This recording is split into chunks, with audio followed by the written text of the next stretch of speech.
When it comes to planning out the plumbing system for the boat, one of the things I kind of struggled with, had to decide what mattered most to me, was for water to flush the toilet and for water to rinse the anchor.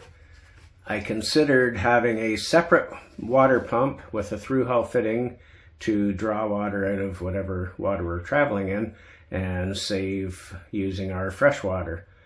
But it means a second pump, and more, I don't know, negatively in my mind, it means a hole through the hull for a through hull fitting to draw that water in, and that's just one more potential problem that I'd rather not add to the equation. So we've got a good big water tank. It holds 70 gallons, and hopefully, you know, it's never hard to get more water. You stop somewhere, get a little gas. It might only take 20 gallons of gas or whatever, just so you have an excuse to get some water as well.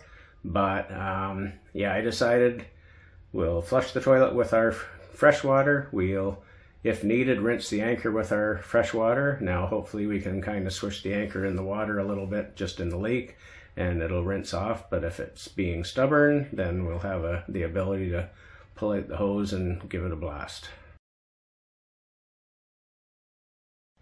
Time for an update on the plumbing. So I've got the hot and cold run from in the engine compartment into the cabin, and then this line coming forward, or the pair of lines, is the hot and cold for the sink under the window.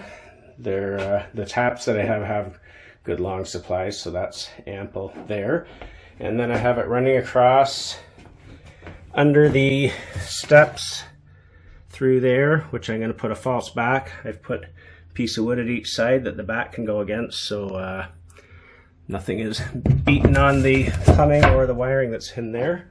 And then it runs across. That'll be inside the one bench seat for the dinette, and then up across the side. Those will all be secured and much prettier than they are right now. And then just forward of the wall here, there's going to be T's to run to the hot and cold for the shower, which will be around on the end of the shower here. But first I have to install a tub surround, which I think I'll get into right after lunch. It's 12:15 now, so time to quit. Just thought I'd do a little update. And then out here in the engine compartment, we have,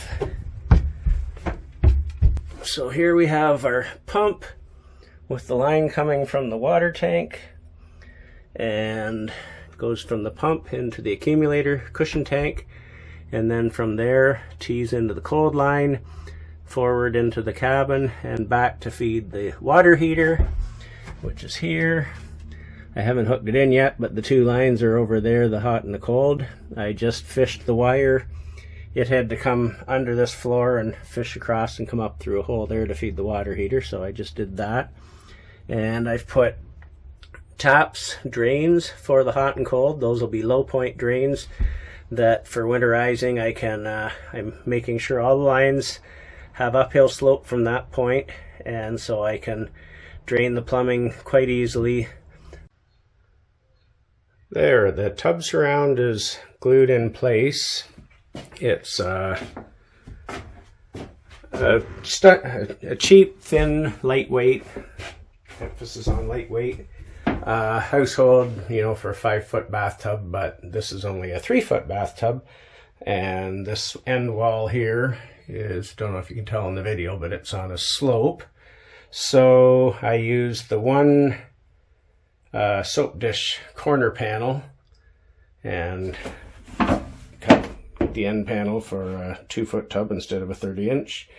And for the other corner, I just fit 2 flat panels, fit to the corner, and I'll silicone up that corner after everything's set up. And we just have one set of soap dishes. The reality is you can't leave anything on them anyway. We're in a boat, so while you're having a shower you can use it. Beyond that, they have to be empty, so 2 will be plenty. There's the tub taps installed on the wall. I'm a little disappointed, but not much I can do about it. The white of the tub and the white of the walls and taps are very different shades of white. But it is what it is, and nothing I can do about it. So yeah, there's the taps in the wall, and it has a shower, a handheld shower that fastens on underside here. There's a threaded fitting there, and up top it'll be a bracket for it. I'm not going to put that on right now. It's just going to be in my way for trimming around the ceiling and such. But so yeah, the taps are there, and on this side I put wood backing to mount them, and then what I call wingback 90s. They're for a shower head in a house. I don't need this mounting attachment points, but threaded onto the back of the taps. My pecs will come right on there. Nice, neat hookup. I've done all the rough-in on the inside of the boat. Unfortunately, it's just a drizzly, rainy day, and the rest of the work I have to do, finishing the hookups to the water heater and the tap under the front deck to rinse the anchor.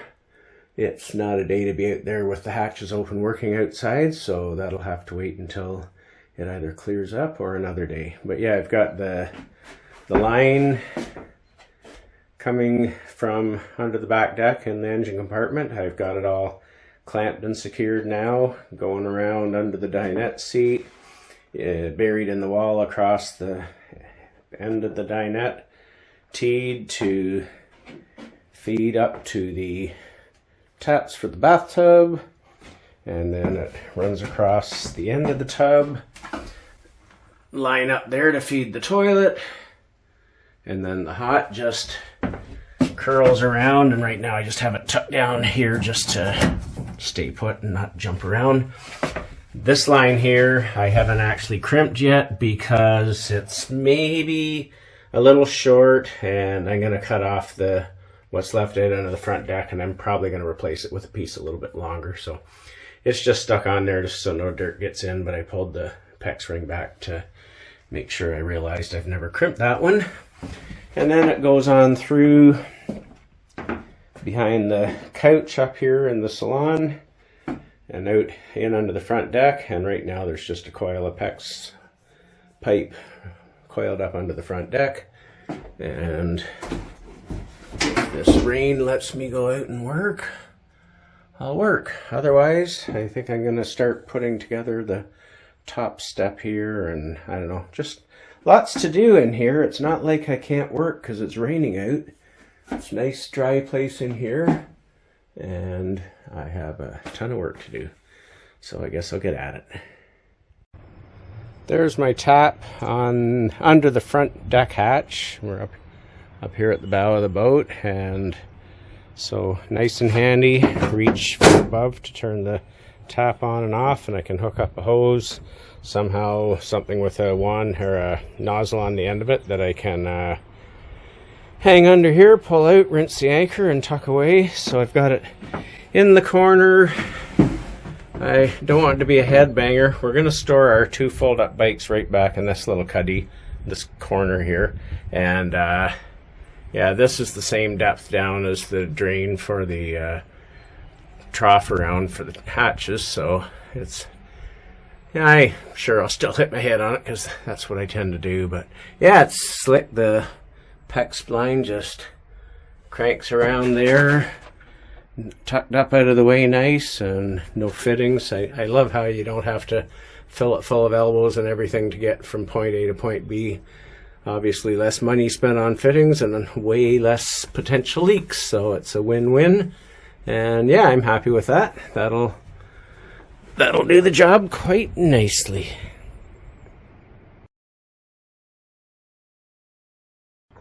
The last step of the plumbing is, I'd love to say done, but not quite. So yeah, the water heater is down here in the engine compartment, screwed down, it's wired, it's plumbed, except I need one more PEX ring. I ran out, so I'll have to catch that next time I go to the hardware store.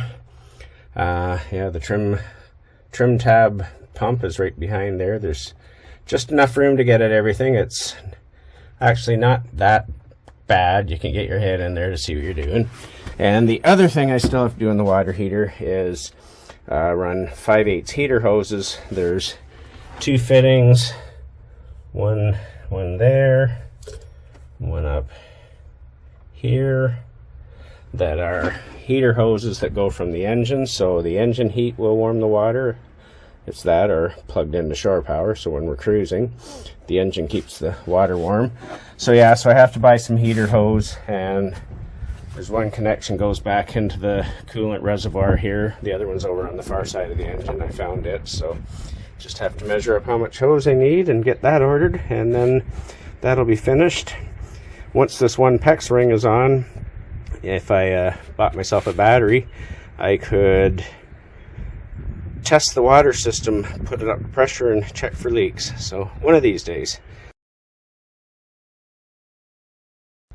Another step of the engine installation is the coolant lines, heater hoses that have to run from the engine to the water heater. It has a heat exchanger that takes heat from the coolant from the engine and heats the water. So there's 2 fittings there, the 2 black hoses. I ran them around the transom at the back, and the one was quite simple. It just runs along here and up into the coolant reservoir. The other line was a little more difficult, and I decided not to pass above. I ducked down under the engine. It's this guy here heading on down into the bilge, and the reason I went under the engine is because over on the other side where it attaches to the engine, it's, oops, almost dropped you, it's where is it?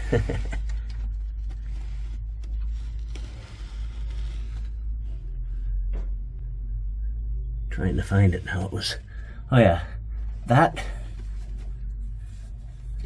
hose clamp back in there, if it would focus on it, is the fitting for it.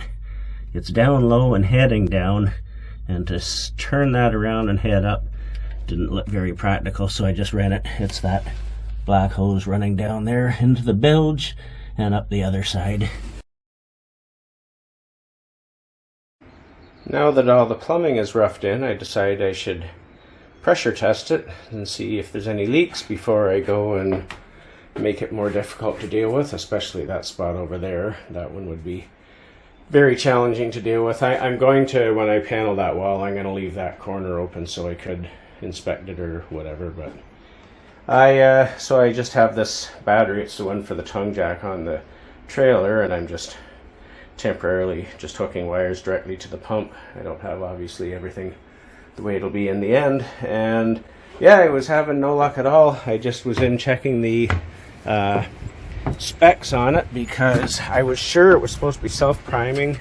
I have it mounted here on the bulkhead, comes up from the water tank, and these hoses to, you know, not transfer vibration through the lines and everything, and then a nice little accumulator tank. But yeah, I wasn't having any luck at all getting it to prime. The specs say it'll prime to 10 feet, so I'm only asking for 1.5 feet. And then I just tried, so yeah, I've got all the taps shut off because I don't want the water running anywhere, and there is a 6-gallon water tank here that needs to fill, so I really didn't think it would be an issue at all. But I just tried one of my low pressure drains here. I opened it and it blasted water out of it under pressure, so it's obviously got some water up through into the system because those were all bone dry when they were installed. And I also opened the tap on the end of the water heater just a slight turn, and it blasted water out too under pressure. So I'm going to put a hose on the line that's or the tap that's under the front deck and hang it over the side so I can let the pressure off and give it somewhere to dump without any floods in the boat. So we'll see how that goes. See, I don't know. I think this is running and primed and life is good. So I'll go up there and shut that top off now and let the water, hot water, build up pressure until I assume the tap will shut right off, because it's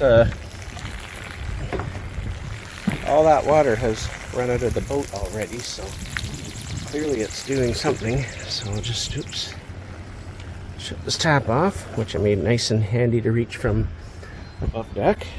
The pump still hasn't built up pressure to shut off, but I put a bucket under the tap here because I don't have the drain pump hooked up yet for the tub, and it's obviously pressurizing the tank. I turned that on before and let off a whole bunch of pressure, and then it's building up some more pressure. Ooh, we have water.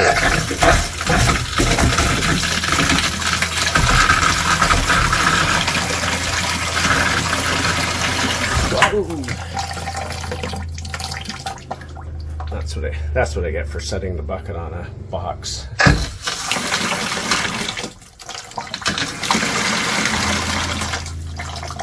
And listen, pump shuts off. That's awesome. Now I can go around and hopefully find no leaks. That would be ideal. The fittings on the back of the tub taps, which they are probably the most likely to leak, and there you go. That one's dry. That one, there's a drop of water. Oh, that's annoying. I will have to deal with that. I figured, yeah, the most likely place for a leak is these threaded fittings. I've never, touch wood, had a PEX fitting leak. I hope I don't start today, especially after saying that, but this is all dry. That's just temporary, but it's dry. This T is dry. These two end caps are dry.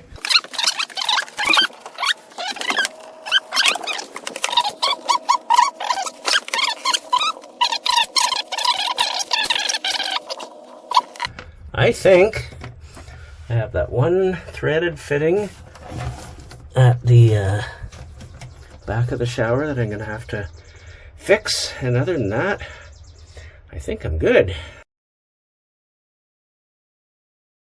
So my plan with this leaky bathtub faucet is to do it what I believe is actually the right way, unlike what I did the first time.